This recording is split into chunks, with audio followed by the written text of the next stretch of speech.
he's had some worries about becoming a father. He's scared that our child will develop his mental illness. Well, that is an understandable concern. But you both will be caring and attentive parents, and if you see anything off, you'll get help right away. Absolutely. And Marlena has helped Ben see that his fear shouldn't stop him from starting a family, and clearly it hasn't, because here I am. But, given his psychological history and the way he grew up, I'm kind of scared that the worry may never go away. Well, what do you think? Well, I think he's going to be an excellent father. He's going to be everything that Clyde never was for him. Clyde made Ben's childhood an absolute living hell, and our child is going to be surrounded by nothing but love. Look, at dinner last night, you said that you were nervous about becoming a parent. Well, Dr. Evans helped me get past that. Plus, half of our baby's genes is gonna belong to Sierra. She's gonna be like the best mother ever, so. This is true. What my sister loves, man, she loves with everything she's got. I can only imagine how fierce her love is gonna be when it's maternal. Here's the deal. I'm gonna take what's in this briefcase, and in exchange, I agree not to say a word to Jack Devereaux or anyone else about what I know. So Madam District Attorney doesn't really care about blackmail as long as she's the one getting paid. The money's not for me. Then why'd you want it? That's personal. And that's $1 million. The least you can do is tell me what you're gonna do with it. I'm gonna use the money to honor my daughter's memory.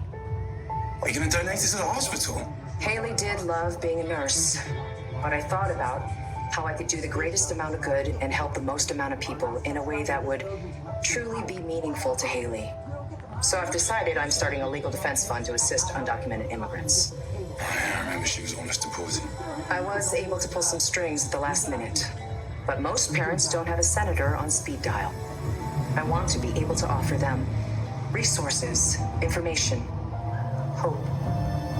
There's nothing more I can do for my daughter, but maybe I can help someone else's. Where did you get that?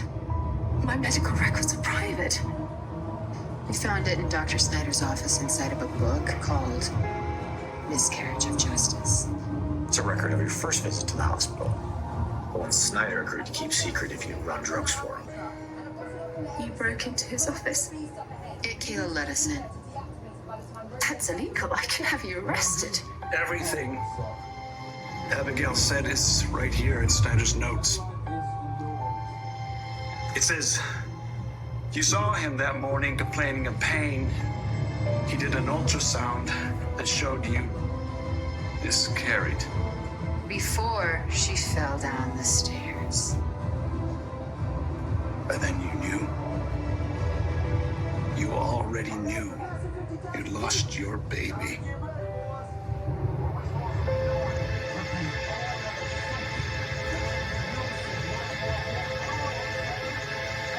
So, what's the verdict? Why, hello, bro. What are you doing here? I came here to check up on Abe and run into Ben. So, what did the test say, huh?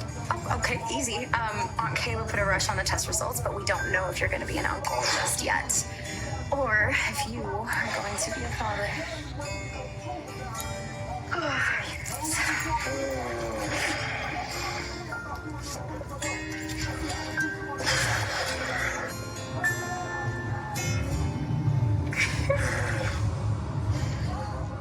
Look, as an immigrant myself, I think what you're doing is actually quite noble, but why'd you have to do it with my money? Well, I did a little math to figure out what your lies have cost the taxpayers. Turns out that's a pretty tidy sum.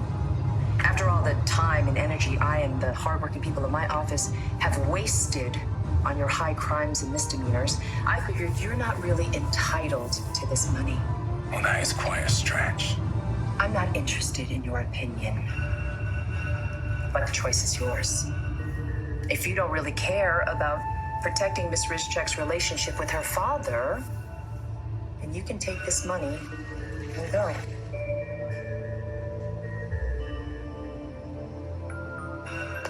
Fine, keep it. But just to be clear, if I give you this cash, then I have your word that you will never say anything to Jack about Gwen's secret.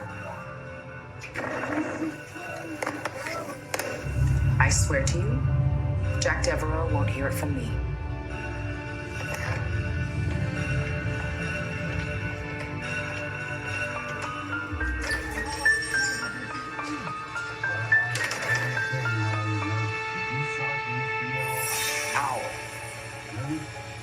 How could you do this? You came between Abigail and me once already. You were on a mission to ruin our marriage when you seduced me and got pregnant. I just didn't know that would happen. But it did. And as devastating as that was, my wife found a way to rise above and handle it with grace. Grace. Was that really graceful, the way she screamed at me at the top?